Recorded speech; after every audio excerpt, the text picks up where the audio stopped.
এদিকে এবার খোঁজ মিলল পালিয়ে থাকা আওয়ামী লীগ নেতাদের। জানা গেছে সেনা প্রধানের কাছেই সুরক্ষিত আছে অনেক নেতাকর্মী। এদিকে আওয়ামী লীগ নেতাদের আশ্রয় দিয়ে কঠিন বিপদে পড়তে যাচ্ছে সেনা প্রধান ওয়াকারুজ্জামান। হঠাৎ খোঁজ মিলল বিদেশে পলাতক আওয়ামী লীগ নেতাদের। দেখেছি 650 আওয়ামী লীগের বিভিন্ন নেতাদেরকে হয়তো তাদেরকে তিনি ক্যান্টনমেন্টে রেখেছিলেন। সেনাবাহিনীর ক্যান্টনমেন্টের মধ্যে একটা অ্যাকোমোডেশনে রেখেছিল এই জেনারেল ওয়াকারের সাথে কথা কোঅর্ডিনেট করে। কেন ক্যান্টনমেন্টের ভিতরে যেই দল বা যেই পরিবার দেশের জনগণকে জবাই করেছে তাদের জীবন রক্ষা করা আপনাদের জন্য কেন এত পবিত্র? সম্মানিত দর্শক, আসসালামু আলাইকুম। নতুন নিউজ ভিডিওতে আপনাদের জানাচ্ছি স্বাগত। আমি মাত্র পাওয়া তাজা এবং গরম খবর। আওয়ামী লীগের বড় বড় নেতা কর্মীদের কিন্তু খোঁজ পাওয়া গেছে এবং সেনা প্রধানই কিন্তু তাদের সাহায্য করেছে এমন তথ্য জানিয়ে কথা বলেছে কিন্তু গণমাধ্যমে। আজকের এই ভিডিওতে আপনারা বিস্তারিতের মাধ্যমে চাঞ্চল্যকর তথ্যগুলো জানতে পারবেন। আশা রাখছি ভিডিওটি স্কিপ না করে সম্পূর্ণ দেখবেন। আজকের এই ভিডিওতে আপনারা দেখতে চলেছেন খুব শীঘ্রই কিন্তু আওয়ামী লীগ এবং শেখ হাসিনা এই বাংলাদেশে কামব্যাক করবে এবং এই বাংলাদেশের ক্ষমতা তারা হাতে নেবে এমন তথ্য জানিয়ে কিন্তু গণমাধ্যমে কথা বলেছে। ডক্টর ইউনূসের অবস্থা কিন্তু সামনে ভয়াবহ খারাপ হতে চলেছে। প্রিয় দর্শক বন্ধুরা, রিকোয়েস্ট রাখবো ভিডিওটি স্কিপ না করে সম্পূর্ণ দেখবেন। আমি আর বেশি কথা বলবো না, আপনাদের বিস্তারিত ভিডিওতে নিয়ে যাবো। বিস্তারিত ভিডিওটি দেখার আগে রিকোয়েস্ট রাখবো যারা এরকম ভিডিও পেতে পছন্দ করেন তারা অবশ্যই চ্যানেলটি সাবস্ক্রাইব করে আমাদের সাথেই থাকবেন। যে ভিডিওর অংশ বেশি থেকে ভিডিওগুলো শুরু করেছিলাম, চলুন তাহলে সেই ভিডিওগুলো বিস্তারিতর মাধ্যমে একের পর এক দেখে আসি এই ভিডিওতে একটি লাইক করে দিয়ে। বিস্তারিত। আওয়ামী লীগের অনেক নেতাই বিদেশে পালিয়ে গেছেন। এসব নেতা বিদেশের মাটিতেও নিজের পুরোপুরি নিরাপদ বোধ করছেন না, এজন্য অনেকটা আড়ালে থাকার চেষ্টা করছেন। দেশ ছাড়া বেশিরভাগ নেতাই প্রতিবেশী ভারতের কলকাতায় অবস্থান করছেন। সেখানে বাংলাদেশিদের ব্যাপক আনাগোনা থাকায় তারা গা ঢাকা দিয়েই চলার চেষ্টা করছেন। এছাড়া মধ্যপ্রাচ্যের দেশগুলো প্রবাসী অধ্যুষিত হওয়ায় নিরাপত্তা বোধ করছেন না আওয়ামী লীগ নেতারা। জানা গেছে শেখ হাসিনা দিল্লিতে বিশ্ব সংস্থার হয়ে কর্মরত সাইমা ওয়াজেদ পুতুলের সঙ্গেই ভারতীয় সেফ হাউসে অবস্থান করছেন। গত 5 আগস্ট শেখ হাসিনা দেশ ত্যাগের সময় সঙ্গে নেন তার বোন শেখ রেহানাকে। তিনিও বর্তমানে দিল্লিতে আছেন বলেই জানা গেছে। যদিও তিনি যুক্তরাজ্যের নাগরিক, চাইলে সেখানে চলে যেতে পারেন, তবে বোনকে একা রেখে তিনি আপাতত যাচ্ছেন না বলেই জানা গেছে। আওয়ামী লীগের শেখ হাসিনার পর সবচেয়ে আলোচিত নেতা দলটির সাধারণ সম্পাদক ওবায়দুল কাদের। 5 আগস্টের পর জানা যায় তিনি দেশে আছেন। হঠাৎ শেখ হাসিনা দেশ ত্যাগ করবেন বিষয়টি তিনিও জানতেন না, ফলে দেশ ছাড়তে পারেননি। সাম্প্রতিক তথ্যসূত্র বলছে ওবায়দুল কাদের বর্তমানে ভারতের কলকাতায় অবস্থান করছেন।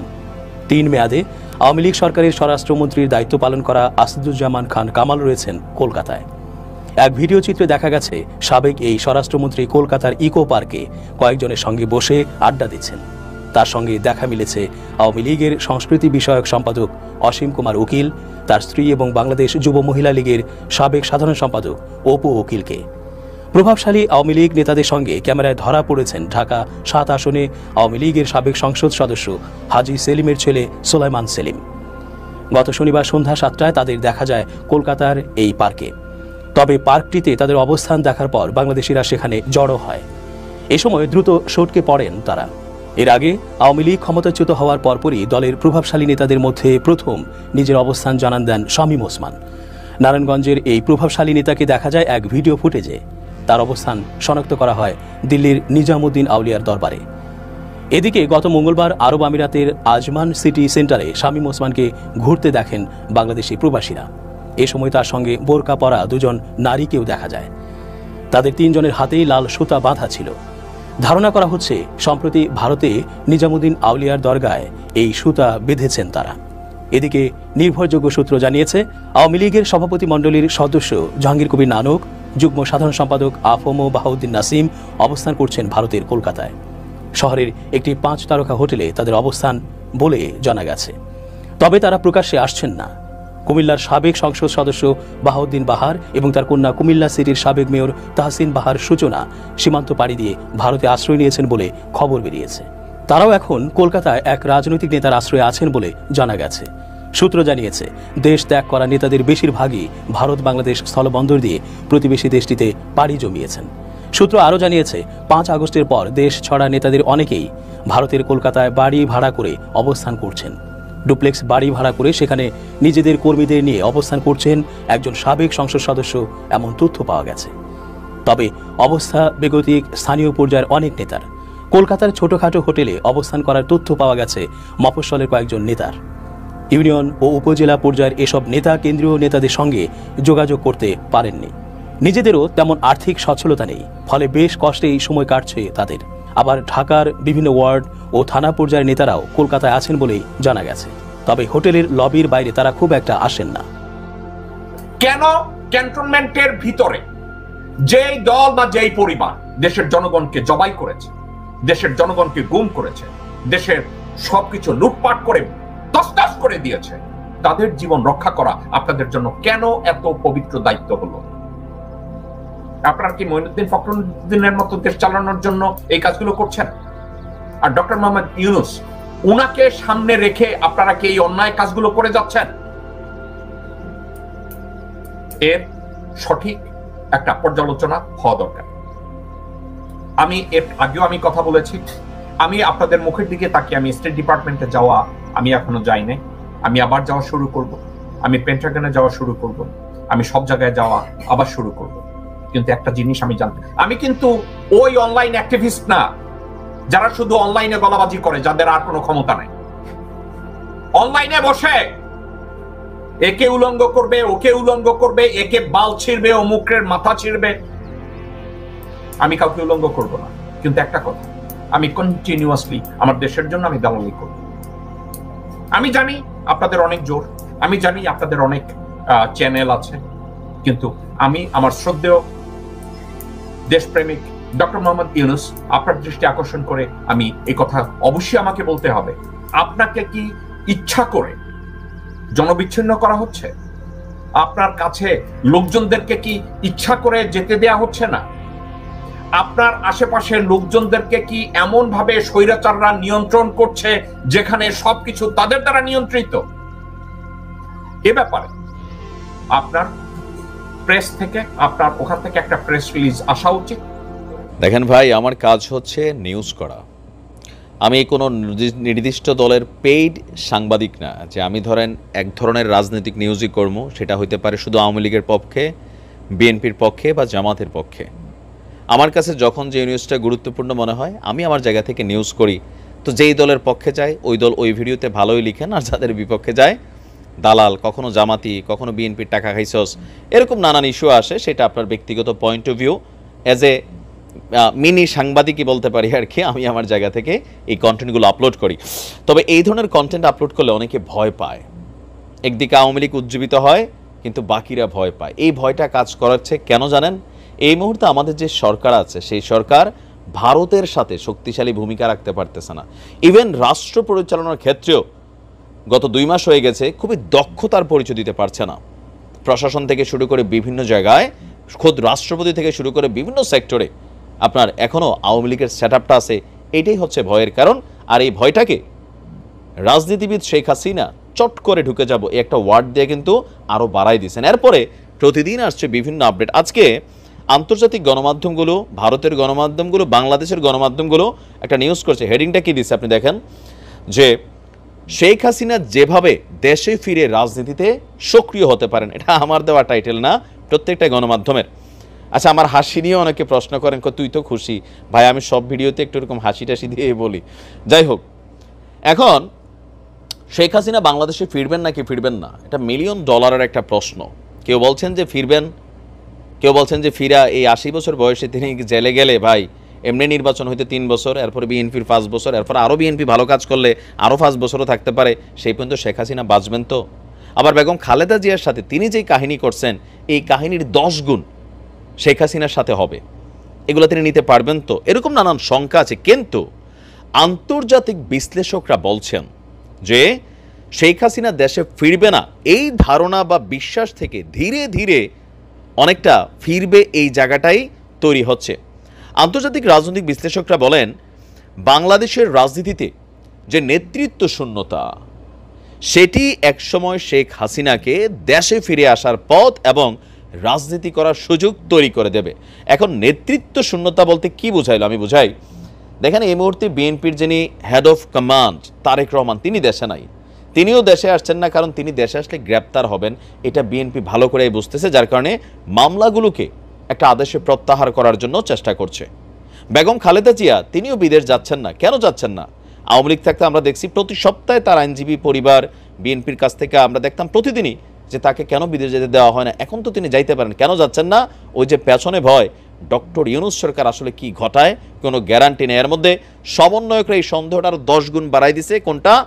খালি তৃতীয় রাজনৈতিক শক্তি, তৃতীয় একটা দল দরকার, বিএনপির এটা দরকার পরিবর্তন, জামাতের ওইটা দরকার, এগুলোতে কিন্তু একটা কনফিউশন ক্রিয়েট হচ্ছে, যার কারণে সবাই মনে করছে এই সকল কনফিউশন বাংলাদেশকে এই মুহূর্তে নেতৃত্ব শূন্য করে রাখছে। সোজা হিসাব, বাংলাদেশকে বেসিক্যালি লিড করে বিএনপি এবং জামাত, বিএনপি এবং আওয়ামী লীগ, মেইনলি দুইটা রাজনৈতিক দল, এর পাশাপাশি জামাত ইসলাম, জাতীয় পার্টি আরও যারা আছে তারা তাদের অবস্থান থেকে সক্রিয়। নরওয়ের বিশ্ববিদ্যালয়ের শিক্ষক এবং গবেষক বাংলাদেশের নাগরিক মোবাশ্বের হাসান, আমি জানি না তিনি কোন দলের সাপোর্টার, যাই হোক, তিনি আপনার আন্তর্জাতিক গণমাধ্যম টাইমকে বলছেন বর্তমানে ক্ষমতাসীন সরকারের বৈধতা রয়েছে, জনসমর্থনও রয়েছে, কিন্তু এই সরকার নির্বাচিত কোনো সরকার নয়, এই সরকারের কোনো ম্যান্ডেট নেই। যদি শেখ হাসিনা চান তাহলে এই দুর্বলতাকে ব্যবহার করে একসময় দেশে ফিরে আসতে পারবেন, এটা শুধু সময়ের অপেক্ষা। সম্ভবত তিনি আওয়ামী লীগপন্থী, এটা বোঝাই গেছে। আচ্ছা, যুক্তরাষ্ট্রের থিঙ্ক ট্যাঙ্ক সংস্থা উইলসন সেন্টারের পরিচালক মাইকেল কুগেলম্যানও তিনিও কিন্তু এমনটা মনে করছেন। তিনি বলছেন বাংলাদেশ এবং বাংলাদেশের রাজনীতিতে শেখ হাসিনার প্রত্যাবর্তন শুধু সম্ভবই নয়, খুবই সম্ভব, কারণ দক্ষিণ এশিয়ার দেশগুলিতে রাজনীতির যে উত্থান পতন, সেকেন্ডেই উত্থান হয়, সেকেন্ডেই পতন হয়। শ্রীলঙ্কার উদাহরণ তিনি টানছেন। এর পাশাপাশি আমরা দেখছি ভারত থেকে শেখ হাসিনা মধ্যপ্রাচ্যের কোনো একটা দেশে যাবেন, আবার সজীব ওয়াজেদ জয় সকালে এক কথা বলেন, বিকালে আরেক কথা বলেন, বলতেছেন আম্মা হতাশ, নির্বাচন করবেন কিনা শিওর না, আবার বলতেছেন আম্মা আইনকে মোকাবেলা করবেন, তিনি বাংলাদেশে আসবেন। এরকম নানান মিশ্র প্রতিক্রিয়া। তবে বিশ্লেষকদের ফোকাস পয়েন্ট যেটা আমি যতটুকু এটা পড়লাম, সেখান থেকে বোঝাই যাচ্ছে যে যদি ডক্টর ইউনূসের সরকার ফ্লপ করে, গতকালকে আমি বলছি এটা নিয়ে আমার আরেকটা নিউজ ছিল, ডক্টর ইউনূস সরকার যদি ফ্লপ করে তাহলে কিন্তু শেখ হাসিনার দেশে প্রত্যাবর্তন করার সুযোগটা অনেক গুণ বেড়ে যাবে, এবং এই সরকারের ভেঙে পড়ার আশঙ্কাও অনেকেই মনে করছেন। যেমন আমাদের বাংলাদেশ সেনাবাহিনীর অবসরপ্রাপ্ত মেজর জেনারেল এবং নিরাপত্তা বিশ্লেষক শহীদুল হক, তিনি মার্কিন এই সাময়িকী টাইম ম্যাগাজিনকে বলছেন আওয়ামী লীগ গত 15 বছর ক্ষমতা ছিল দীর্ঘ সময়, এই মুহূর্তে বাংলাদেশের পুরো আমলাতন্ত্র এবং প্রশাসনকে নিজের মতন করে সাজিয়েছেন। বর্তমান সরকার কয়েকজন চিহ্নিত এবং আমলা ও কর্মকর্তাদের বিরুদ্ধে আইনগত ব্যবস্থা নিচ্ছে ঠিকই, কিন্তু পুরোটা প্রশাসনরে রাতারাতি ঢেলে সাজানো এই সরকারের পক্ষে সম্ভব নয়। তাছাড়া প্রশাসন ঢেলে সাজাতে গেলে আমলাতন্ত্রের সঙ্গে দ্বন্দ্বের সৃষ্টি হবে। অন্তর্বর্তী সরকার কোনোভাবেই এই ঝুঁকি নিতে চাইবে না। এই প্রশাসন এবং আমলাতন্ত্রই আওয়ামী লীগ এবং শেখ হাসিনাকে ফের রাজনীতিতে ফিরিয়ে আনবে। এই কথাগুলোর বাস্তব প্রেক্ষাপট হচ্ছে আপনারা হঠাৎ করে দেখছেন হাসনাত, সার্জিস বা তারা সবাই বলছে রাষ্ট্রপতির পদত্যাগ চাই, আমলাতন্ত্রে যারা আছে এদের পরিবর্তন চাই, পুরা সেক্টরকে ঢালতে চাই, নানান যে আলটিমেটাম আসছে। বিএনপি বলতেছে ইউনিয়ন পর্যায়ের যে চেয়ারম্যান তারও বদলাইতে চাই। বিএনপির কালকে আলটিমেটাম শুনছেন না যে কি পরিমাণ লিস্ট দিছে। এটার একটাই কারণ যে হুট করে যদি শেখ হাসিনা বাংলাদেশে আবার এয়ারপোর্ট দিয়ে আসুক, তিনি তো আর সীমানা দিয়ে রাতের আধারে ঢুকবেন না, আবার ধরেন ঢুকেই গেল কথার কথা, তখন হবে কি যারা একটু ঝিমাইয়া ছিল, ভয় পাচ্ছিল, তাদের মধ্যে সাহস সঞ্চারিত হবে। এটাই পশ্চিমারাও বিশ্লেষণ করছেন। তবে এখানে বিষয়টা এতবার সোজাও না। ঢুকতে গেলে এখানে ভারতের একটা ইস্যু আছে, মোদির একটা গ্রিন সিগন্যাল লাগবে, আবার মার্কিন যুক্তরাষ্ট্রের একটা গ্রিন সিগন্যাল এখানে ইস্যু আছে। অলরেডি মার্কিন যুক্তরাষ্ট্রে আবার 2 কোটি টাকা ইনভেস্ট করে লবিস্ট নিয়োগ করছে আওয়ামী লীগ। নানান কিছু ঘটছে আন্তর্জাতিক অঙ্গনে। তো আসলে বাস্তবতা কি সেটা সময় বলবে, আমরা জাস্ট হচ্ছে বলতে পারি। তাপসী তাবাসসুম উর্মি, সেই উর্মির প্রতি সালাম জানিয়ে আসসালামু আলাইকুম। আজকে বক্তব্য শুরু করছি। উর্মি, আপনাকে আমাদের এই বাংলাদেশের লক্ষ কোটি তরুণ, যুবক যুবতী এবং বাংলাদেশের মুক্তিযুদ্ধের সপক্ষের শক্তির সকল মানুষের পক্ষ থেকে আপনাকে আমরা সালাম জানাচ্ছি, অভিনন্দন জানাচ্ছি, শুভেচ্ছা জানাচ্ছি। আপনার প্রতি মাথা নত করে অবনতি শিরে শ্রদ্ধা জ্ঞাপন করছি। আপনি দেখিয়ে দিয়েছেন যে এই দেশের মুক্তিযুদ্ধের সন্তানেরা, মুক্তিযোদ্ধাদের সন্তানেরা, এদেশের যাকে এই দেশকে যারা ভালোবাসে, এই দেশের স্বাধীনতাকে, মুক্তিযুদ্ধকে যারা ধারণ করে, তারা কোনো কিছুকে ভয় করে না। এমনকি যেই সমন্বয়করা চাকরির জন্য দেশ ধ্বংস করে দিয়েছে, আর আপনি সেই চাকরি ছেড়ে দিয়ে আপনি মুক্তিযোদ্ধাদের পক্ষে কথা বলে, এদেশের জনগণের পক্ষে কথা বলে, বঙ্গবন্ধুর পক্ষে কথা বলে আপনি প্রমাণ করে দিয়েছেন আপনার মতো উর্মিরা থাকলে এই দেশকে কখনো সুৎখোর ইউনূসরা কখনো ধ্বংস করতে পারবে না ইনশাল্লাহ। তাই আমি বলবো, আপনার প্রতি শ্রদ্ধা জানিয়ে আমি বলবো, মিস্টার ইউনূস, আপনার সাথে সমস্যরে তাল মিলিয়ে বলবো, মিস্টার ইউনূস, আপনার কাউন্টডাউন শুরু হয়ে গেছে। আপনি সিদ্ধান্ত নেবেন পদত্যাগ করবেন না পালাবেন। সিদ্ধান্ত আপনার। যখন উর্মির মতো লক্ষ লক্ষ তরুণ যুবক যুবতী স্বাধীনতার সপক্ষের শক্তি যখন রাজপথে নামবে, তখন আপনি পালাবার পথ পাবেন না। সো তাই আপনাকে বলবো, আপনার কাউন্টডাউন শুরু হয়ে গেছে, আপনি পদত্যাগ করুন। আপনারা তো মত প্রকাশের স্বাধীনতার কথা বলেছেন মিস্টার ইউনূস, মিস্টার মহাজন। আমাদের তাপসী তাবাসসুম উর্মি তো সেই মত প্রকাশ, সেই তার মতটাই প্রকাশ করেছে। সে যেটা বিশ্বাস করে এদেশের মুক্তিযুদ্ধের কথা, মুক্তিযোদ্ধাদের কথা, 30 লক্ষ শহীদের রক্তের কথা, 2 লক্ষ মা বোনের ইজ্জতের কথা, সে তো সেই কথাটি বলেছে। সে তো বঙ্গবন্ধুর কথা বলেছে, সে তার মত প্রকাশ করেছে। এই জন্য কি তাকে আপনি চাকরি থেকে বরখাস্ত করবেন? আপনি যে একজন স্বৈর শাসক, আপনার যে কোনো সমালোচনা করার মতো সহ্য সক্ষমতা, 1971 সালের মুক্তিযুদ্ধের কথা শোনার মতো আপনার যে মন মানসিকতা নেই, সেটি আপনি প্রমাণ করেছেন। আপনি একজন এই বিশ্বের একজন নিকৃষ্ট জঘন্যতম স্বৈর শাসক হচ্ছেন আপনি। মিস্টার ইউনূস, আপনি ভুলে যাবেন না আপনি কতজন উর্মিকে আপনি চাকরি থেকে বরখাস্ত করবেন। আপনি যদি উর্মির মতো সবাইকে চাকরি থেকে বরখাস্ত করতে চান, সবাইকে শাস্তি দিতে চান, সবার কণ্ঠরুদ্ধ করতে চান, তাহলে এদেশের সকল জনগণের কণ্ঠই আপনাকে রুদ্ধ করতে হবে। কারণ এদেশের জনগণ মুক্তিযোদ্ধাদের পক্ষে, এদেশের জনগণ বাংলাদেশের পক্ষে, স্বাধীনতার পক্ষে, বঙ্গবন্ধুর পক্ষে। আপনি কতজন উর্মিকে আপনি গলা চিপে ধরবেন? আজকে আপনার বিরুদ্ধে লক্ষ লক্ষ কোটি কোটি উর্মির আজকে জেগে উঠেছে। মিস্টার ইউনূস, আপনি কি সংবিধান স্থগিত করেছেন? না, আপনি তো সংবিধান স্থগিত করেন নাই। তাহলে আপনি যদি সংবিধান স্থগিত না করে থাকেন, তাহলে আমাদের সংবিধানে কি আছে? আমাদের সংবিধানের মূলনীতি এবং প্রস্তাবনার মধ্যে মুক্তিযুদ্ধের কথা বলা আছে, বঙ্গবন্ধুর কথা বলা আছে, স্বাধীনতার কথা বলা আছে, বাক স্বাধীনতার কথা বলা আছে। তাহলে আমাদের উর্মি, তাপসী তাবাসসুম উর্মি তো সেই কথাই বলেছে। তাহলে কেন আপনি তাকে চাকরি থেকে বরখাস্ত করলেন? তার মানে আপনি যে পৃথিবীর একটা নিকৃষ্টতম স্বৈরশাসক, আপনি সেটি প্রমাণ করেছেন ক্ষমতায় বসার সাথে সাথেই। আপনি ভুলে যাবেন না যে যেই উর্মিরা চাকরির ভয় করে না, সেই উর্মিরা রাজপথে নেমে আপনাকে টেনে হিসেবে নামাতেও ভয় করবে না। আপনি কি করেছেন?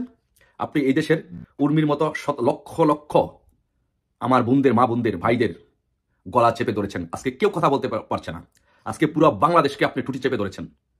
আজকে বাংলাদেশের প্রত্যেকটি একটি মিডিয়াও কথা বলতে পারছে না। কেন কথা বলতে পারছে না? কারণ প্রত্যেকটা মিডিয়াতে আপনি সন্ত্রাসীদেরকে বসিয়ে রাখছেন। আপনার সেই সন্ত্রাসীরা মিডিয়া থেকে ওইখানে বসে বসে যে প্রেসক্রিপশন দিবে, যেটা লিখে দিবে, সেটাই মিডিয়াগুলো প্রচার করতে হবে।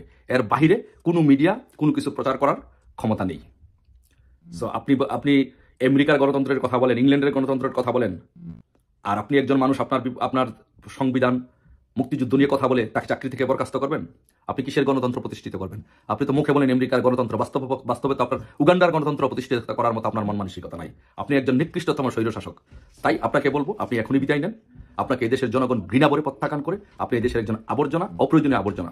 যদি বিদায় না নেন, তাহলে আপনাকে টেনে হিসেবে আপনাকে নামাতে হবে। উই যা বলে তা নাকি করে, শুনেন। বাংলাদেশে হাত দেয়, তারা কিন্তু হাত পড়ি। তার আগে যারা আমার নেতা কর্মীরা হাত দিচ্ছে, কোপায় কোপায় ছাত্রলীগে মারতেছে, প্রত্যেকের এক একটা শিক্ষা আমি দিয়ে ছাড়বো। আর আমি যেটা বলি, আমি তা করি। কখনো করিছে, কখনো করে নাই। আমি ইতিহাসে গেলাম না, মেলা ইতিহাস আছে, মেলা কিচ্ছা কাহিনী আছে। কয়েকদিন আগে সে কইছিল না শেখ হাসিনা পলায় না। হ্যাঁ, শুনেন। শেখ হাসিনা পালিয়ে গেছে, শেখ হাসিনা নাই, শেখ হাসিনা চলে গেছে, শেখ হাসিনা পালায় না। কইছিল না পলাইছে। তো ওই যা করে সেটা ওই করে না, করে উল্টাটা। এরপর আজকে এক ম্যাজিস্ট্রেট প্রফেসর ইউনূসকে ব্যঙ্গ করে পোস্টাইলো যে প্রফেসর ইউনূসের রিসেট বাটন সংক্রান্ত আলাপ নিয়া। রিসেট বাটন পুশ করা মানে কি? অতীত মুছে ফেলা মানে কি?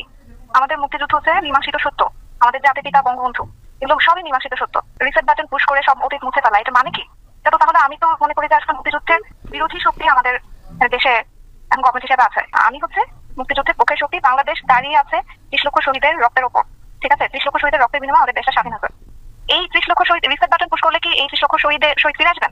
এইসব বিষয়, এগুলো সবই তদন্ত সাপেক্ষ। চেতনা বিক্রি, গণহত্যা, যেটা মানে আমি কোটেড বলতেছি, গণহত্যা যেটা বলা হচ্ছে জুলাই মাসে, গণহত্যা, এগুলো সবই তদন্ত সাপেক্ষ, কিন্তু মীমাংসিত সত্য না। এখন পর্যন্ত প্রুফ হয়নি তো, ঠিক আছে? বিচার হোক, প্রমাণিত হোক, তারপর দেখা যাবে। কিন্তু যেটা মীমাংসিত সত্য, সেটাকে তো কেউ মুছে ফেলতে পারে না। আমার কথা হচ্ছে এটাই। সোনামণি বসো, নতুন যারা এটা শোনেন না, এডিটর সাহেব, প্রফেসর ইউনূসের রিসেট বাটন সংক্রান্ত আলাপটা ভয়েস অব আমেরিকার সাক্ষাৎকার থেকে শোনান না, ওই অংশটুকু শুধু। কি কইছিলেন প্রফেসর ইউনূস?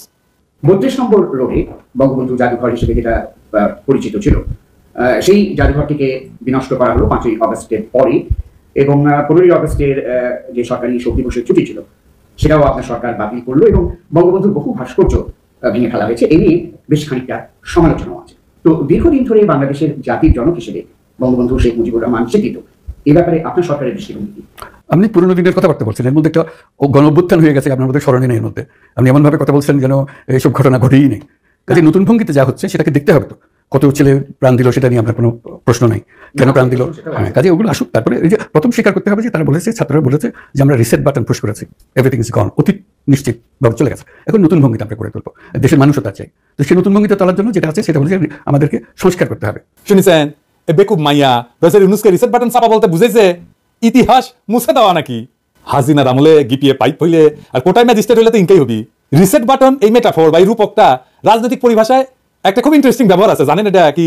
2009 সালে যখন ওবামা প্রশাসন আমেরিকা রাশিয়ার সম্পর্ক নতুন করে গড়ার ইচ্ছা প্রকাশ করে, তখন এই রিসেট বাটনের জিনিসটা আসছিল। এর মানে হইতেছে যে আগে আমাদের যত গ্যাঞ্জাম ট্যাঞ্জাম ছিল না, এগুলোর পাশে সরাই রেখা নতুন ভাবে কূটনৈতিক সম্পর্ক তৈরি করার জন্য দুই দেশ সম্মত হয়েছিল। এইটা ইতিহাস মুছে ফেলার রূপক না। রিসেট বাটন মানে হইতেছে সম্পর্কের পুনর্গঠন এবং উন্নতির জন্য নতুন প্রচেষ্টা। এই হিলারি ক্লিন্টন এবং রাশিয়ার পররাষ্ট্রমন্ত্রী ওই যে সের্গেই লাভারভ আছে না, এই হিলারি ক্লিন্টন লাভারভরে রিসেট বাটন উপহার দিছিল, যা এক নতুন কূটনৈতিক সম্পর্ক সূচিত করার প্রতীক হিসেবে ব্যবহৃত হয়েছিল। এটি তো সাহেব ভিডিওটা না দেখেন না, মূর্খ মাইয়ারে দেখেছেন? যখন প্রফেসর ইউনুস বাংলাদেশ প্রসঙ্গে রিসেট বাটন উল্লেখ করছেন তখন এই কথাই বলছেন উনি যে নতুন সামাজিক এবং রাজনৈতিক সূচনা করার সময় এসছে। তিনি এটাই বলছেন আগের ব্যর্থতা থেকে শিক্ষা নিয়ে নতুন রাজনৈতিক এবং সামাজিক সম্পর্ক পুনঃস্থাপন করা। এই রূপক কোনোভাবে ইতিহাস বুঝে ফেলার ইঙ্গিত দেয় না, বরং নতুন পরিবর্তনের মাধ্যমে সমাধান খোঁজার কথা বলছেন। এই যে হাসিনার আস্ফালন, এই যে প্রশাসনের আস্ফালন, হাসিনা লীগের আস্ফালন, এই সমস্ত শুরু হয়েছে, হাসিনা ক্যাডারের আস্ফালন, এই সমস্ত কিসের লক্ষণ? এইসবই লক্ষণ হচ্ছে প্রফেসর ইউনুসের দুর্বল প্রশাসনের। স্যার একটা কথা কই, প্রফেসর ইউনুসকে কইতেছি, ক্ষমতাকে প্রকাশিত করতে হয়। আপনার প্রশাসনকে হাসিনার ইন্ডিয়া আর ইন্ডিয়ান লেসপেন্সাররা দুধভাত মনে করতেছে। ইন্ডিয়ারে তার সাথে সাথে হাসিনারে আর তার লেসপেন্সারদের চাপে না রাখলে এই ঝামেলাগুলো করতেই থাকবে, একটার পর একটা ঝামেলা আসবে, যতক্ষণ পর্যন্ত আপনি আপনার ক্ষমতা না দেখাইবেন। জনগণ আপনার সাথে আছে, আপনার ক্ষমতা দেখাতে সমস্যা কোথায়? হাসিনা তো দূর কি বাত, হাসিনা পোলা মাইয়া বাংলাদেশে ফিরতে পারবে না কোনোদিন, কিন্তু ওরা আওয়াজ দিবে। এখন আসেন এই আলাপটা করি যে কেমনে ইন্ডিয়া আর হাসিনারে চাপে রাখবেন। ইন্ডিয়ারে বলতে হবে যে হাসিনা কিভাবে ইন্ডিয়াতে আছে, ইন্ডিয়াকে বলতে হবে সে কেন হাসিনাকে আশ্রয় দিছে, ইন্ডিয়ান অ্যাম্বাসাডারকে ডাইকা জিজ্ঞেস করতে হবে কেন ইন্ডিয়ান মিডিয়া বাংলাদেশের বিরোধী প্রচারণা চলতেছে, আর কেনই বা ইন্ডিয়া বাংলাদেশের আভ্যন্তরীণ রাজনীতিতে হস্তক্ষেপ করেছে। আমাদের ব্যাপক প্রচার করা দরকার সুখরঞ্জন বালিকে কিভাবে হাইকোর্টের সামনে থেকে ঢাকার অপহরণ করার পরে তারে ভারতের কারাগারে পাওয়া যায়, বিএনপি সালাউদ্দিন সাহেবকে কিভাবে ঢাকায় তার বাসা থেকে অপহরণ করার পরে ভারতের একটা শহরে পাওয়া যায়। দুইজনই তো বাংলাদেশ। এই মামলায় মোদীকে আসামি করা যাবে। চিফ প্রসিকিউটর বলছেন প্রমাণ পাওয়া গেছে যে ভারতের নাগরিক পুলিশের পোশাকে গুলি ছুটছে, বাংলাদেশে বিক্ষোভরত নাগরিকদের উপরে ভারতের পুলিশ বাংলাদেশি পুলিশের পোশাক পরে গুলি ছুটছে। এটা নিয়েও মামলা করতে হবে, হাউকাও লাগাই দিতে হবে সারা দুনিয়া। আমরা বলছি সারা দুনিয়ায়, আন্তর্জাতিক মিডিয়াতে বলছি, এটা বলি নাই কেন? এটা তো আমাদেরই দোষ। তখন ইন্ডিয়ার লেজ ঢুকে যাবে। প্রফেসর ইউনুসের সরকারকে হাসিনার কন্যা পুতুল এই যে বিশ্ব স্বাস্থ্য সংস্থা মনোনয়ন দিচ্ছে না, এটা বাতিল করতে হবে। প্রফেসর ইউনুসকে করতে হবে। বাতিল করলে বিশ্ব স্বাস্থ্য সংস্থা কি করবে না করবে সেটা অন্য আলাপ, কিন্তু কাজটা করলে হাসিনা থমকাইতো। বিশ্ব স্বাস্থ্য সংস্থাটা ঝামেলার মধ্যে পড়তো যে কেমন লোকরে আমরা বানাইছি, এবং আমরা চাপ অব্যাহত রাখতাম যে আমরা তো তার নমিনেশন প্রত্যাহার করছি। আমেরিকায় জয় কি করে, তার আয়ের উৎস কি, এই নিয়ে আমেরিকান সরকারের সাথে ডিল করতে হবে। আমেরিকান সরকারকে বলতে হবে তুমি ও ট্যাক্স ফাইল দেখো কি করে, ও কি করে খায়। জয় ঢাকায় মদ খাইয়া মাতাল হইয়া গাড়ি চালাতে গিয়া রাস্তায় গাড়ি চাপা দিয়া মানুষ মারিছিল খালেদা জিয়ার আমলে। ওই খুনের মামলা থেকে বাঁচানোর জন্য হাসিনা ওরা আমেরিকা পাঠায়। ওই মামলাটা এখন করতে হবে। ঘটনার বিস্তারিত শফিক রহমান ভাই দিতে পারবেন, উনি ঢাকাতে আছেন, সবকিছু দিতে পারেন, উনি ঢাকাতেই আছেন। ওনার সাহায্য নিয়ে মামলা দেন, তারপর ওরা নিয়ে আসেন বাংলাদেশের দৌড়ের উপরে রাখেন, আর প্রশাসন হাসিনা লেসপেন্সারদের দৌড়ের উপরে রাখেন। ওই মাইয়া কয় 30 লক্ষ শহীদ, এটা মীমাংসিত বিষয়। ওই মাইয়া কোত্থেকে জানছে? আমি হচ্ছে মুক্তিযুদ্ধের পক্ষে শক্তি, বাংলাদেশ দাঁড়িয়ে আছে 30 লক্ষ শহীদের রক্তের উপর। আমাদের মুক্তিযুদ্ধ হচ্ছে মীমাংসিত সত্য, আমাদের জাতির পিতা বঙ্গবন্ধু, এগুলো সবই মীমাংসিত সত্য। তাতে যদি মীমাংসিত হয় জাতিসংঘ গণহত্যার স্বীকৃতি দেয় না কেন? আর কি কয়? চেতনা বিক্রি, গণহত্যা, যেটা মানে আমি কোর্টেড বলতেছি, গণহত্যা যেটা বলা হচ্ছে জুলাই মাসে গণহত্যা, এগুলো সবই তদন্ত সাপেক্ষে, কিন্তু মীমাংসিত সত্য না, এখন পর্যন্ত প্রুফ হয়নি তো। ঠিক আছে, বিচার হোক, প্রমাণিত হোক, তারপর দেখা যাবে। এই যে জুলাই আগস্টে যেই গণহত্যা হইলো, যে হত্যাকাণ্ড করলো, এটা নাকি কোনো প্রমাণ নাই। চিন্তা করেছেন কেমন জাউরাই মাইয়া, কেমন শয়তান। এই বদমাইশ বাংলাদেশের সরকারের চাকরি করে। এটা দৌড়ের উপরে রাখার বদলে প্রফেসর ইউনুসের মহান উপদেষ্টারা কি করছে আসেন একটু দেখি। এই নিউজটা দেখেন।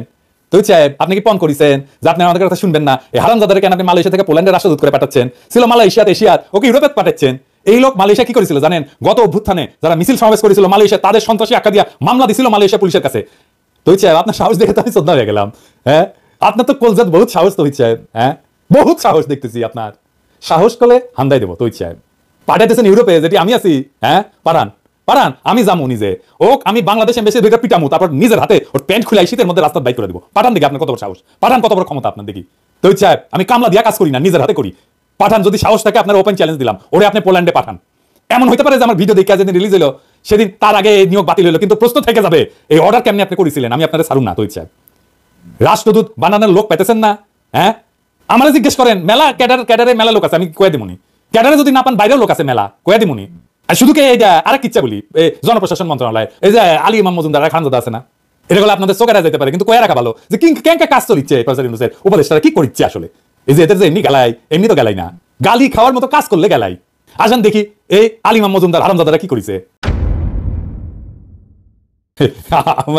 আমার এক সম্মানিত আপা, যিনি আমার প্রফেসর ইউনূসের উপদেষ্টা মন্ডলীর উপদেষ্টা বটে, উনি আমার কইছে, নাম কইতেছি না, উনি আমার ফোন করে কইলেন যে পিনাকি তোমার আমি এটা বকা দিব। তো আমি কইলাম আমি বুঝছি আপা, আপনি কি কইবেন, বকা দেওয়া লাগবে না, আমি বুঝে গেছি। আপা তো আমার ছাড়বেন না, উনি বকা দিবেনি। তো আমি কইলাম আচ্ছা ঠিক আছে দেন, আপনি যখন হাউস করেছেন দেন না বকা দেন। তুমি এইভাবে ওয়াহিদুদ্দিন মাহমুদ সাহেবের গালাইলা, পিনাকি একজন বয়স্ক মানুষ, এইভাবে গালাইলা তুমি, আমি তো চিন্তা করতে পারতেছি না তুমি ইনকা করে গালি দিবে পারো। সি সি সি পিনাকি, এইভাবে এত বয়স্ক মানুষ, আমার একজন কলিগ, তারে তুমি এইভাবে গালি দিলা, আর গালি দিবে না, কথা দাও। তো আমি ওনাদের কথা দিলাম আবারে, তো এখন কথা দিয়ে ফাইসা গেছি। নয়তো আলিমা মজুমদার কাছে এমন গালি দিলাম নি, ওই 1 মাস না পাক থাকলে হইনি, বাইসে গেলা আলিমা মজুমদার। তো কেন গালি দিমো, এ আলিমা মজুমদার প্রফেসর ইউনূসের ডুবাইতে একাই যথেষ্ট। ওই ওর প্রশাসন, জনপ্রশাসন কেন করে চালাচ্ছে দেখেন। যারা রাজুকের চেয়ারম্যান মেজর জেনারেল সিদ্দিক ওরা বরখাস্ত করেছিল, 3 দিনের মধ্যে আবার পুনর্বহাল করেছে। ও বাদ দিছিল কেন তাইলে, আর নতুন করে নিয়োগই বা দিল কেন? এটা তো প্রফেসর ইউনূসের ডাইকা জিজ্ঞেস করতে হবে যে মজুমদার সাহেব, সামে কাটা মজুমদার, তুমি যে ওরে দিলা, ওরে বরখাস্ত করলা কেন করেছিলা? এবার বলো যে তোমার যে আবার দিলা কেন দিলা, কি অ্যানালাইসিস করো। এদিকে উৎসরি তোর বিয়া, যে ইচ্ছা হইলো বাদ দিলাম, ইচ্ছা হইলো আবার ঢুকাইলাম। ওই সিদ্দিককে জানেন, ওই দুর্নীতিবাজ জেনারেল তারেক সিদ্দিকের ঘনিষ্ঠ ছিল। ওই রাজুকের চেয়ারম্যান হওয়ার জন্য শেখ রেহানাকে নাকি 50 কোটি টাকা অগ্রিম দিছিল, শোনা যায় আর কি, সত্য মিথ্যা জানি না। ওই আবার করছে কি, ওর গুলশানে একটা সরকারি বাড়ি আছে, ওটা সংস্কারের জন্য 2.5 কোটি টাকা বেশি খরচ করেছে, পাবলিকের টাকা 2.5 কোটি টাকা বাড়ি সংস্কারের জন্য খরচ করেছে। তো আবার নিয়োগ দিছে কেন জানেন? এই ঘটনা জানেন? আমি সত্য মিথ্যা জানি না, শুনি বাতাসে যেগুলো ঘুরে বেড়ায় আর কি। ওই বরখাস্ত হওয়ার পরে ওই যে জেনারেল বেলাল আছে না, ওই যে সাবেক সেনাপ্রধান, ওই যে মেয়র আনিসের বড় ভাই আর কি, ওর অনুরোধে সশস্ত্র বাহিনীর প্রধান তাকে পুনর্বহাল, মানে ওয়াকার সাহেব এদের পুনর্বহাল করতে পদক্ষেপ নেয়। তো ওই যে আনিসুল হকের তো ভাই, আর এই বেলাল সাহেব আনিসের ব্যবসা যেটা আছে না মোহাম্মদী গ্রুপ, ওটা দেখাশোনা করছে এখন। আর ধারণা করা যাচ্ছে যে মোহাম্মদী গ্রুপের রাজুকের একটা আসন্ন প্রকল্পে একটা ব্যবসায়িক স্বার্থ আছে, যার জন্য সিদ্দিককে চেয়ারম্যান হিসেবে থাকতে হবে। তো আলিমাম আপনারা তো আবার সম্মানে কিছু কইলাম না, তো টাকা টুকা কত পাইছেন? হ্যাঁ বেলাল সাহেবের কাছে থেকে কবেন না, আমি কারো কমু না, সত্যি কথা কইতেছি, আমি কারো কমু না। ইনবক্সে আসেন, ফয়সালা করে ফেলি, একা একা খালি খেলে হবে টাকা টুকা, হাঙ্কে না দেন মিলমিশ করে খাই। আপাতত বুড়া উপদেষ্টাদের গালি দিতে নিষেধ করেছে, কিন্তু রাজুকের চেয়ারম্যান তো গালি দিতে নিষেধ করে নাই। চেয়ারম্যান ভালোই ভালো চেয়ার ছেড়ে যাও, নয়তো তলে তারাবাতি জ্বালে ওই তারেক সিদ্দিকের কাছে প্যাটে দিব, এটা রকেট জ্বালা, তারাবাতির সাথে একটা রকেট দিয়া ওটা আগুন দিয়ে দিব, একেবারে এক চান্সে সিদ্দিকের কাছে চলে যাবে, প্যাটে দিব কলে। হ্যাঁ, আর জেনারেল বেলাল আমি কালে নজর রাখিছি, হ্যাঁ কোন কাজে ধরিছেন রাখিছেন, ধরবার পারলে না এক করে দিমু কালে খুব খেয়াল। আর কি করিচ্ছে, আর করিচ্ছে হচ্ছে সত্যিকারের যারা ফ্যাসি বিরোধী অফিসার আছে প্রশাসনে, ওদের পিছে লেগে দিছে ইন্ডিয়ান এজেন্টদেরকে। কেন করে আসেন না দেখি এটা, এই যে কালবেলা নিউজটা দেখেছেন না, জনপ্রশাসন মন্ত্রণালয়ের সিনিয়র সচিব মোখলেসুর রহমান এবং 2 জন যুগ্ম সচিব জিয়াউদ্দিন আহমেদ এবং আলী আজম, ওরা নাকি দুর্নীতি করেছে, এটা নাকি হোয়াটসঅ্যাপে নাকি মেসেজ চালাচালি করেছে, ওটা ওরা নাকি পাইছেও।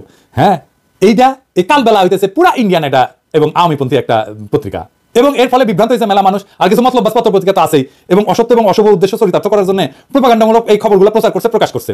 আমি কলে এইটা নিয়ে একজন আইসিটি বিশেষজ্ঞের সাথে কথা কইছি, এবং উনি আমার নিশ্চিত করছেন, আমার কনভিন্স করছেন, আমি পুরাটাই আর গেলাম না, যদি চান এটা দেখাতে পারি একদিন, কিন্তু পুরাটাই ভুয়া।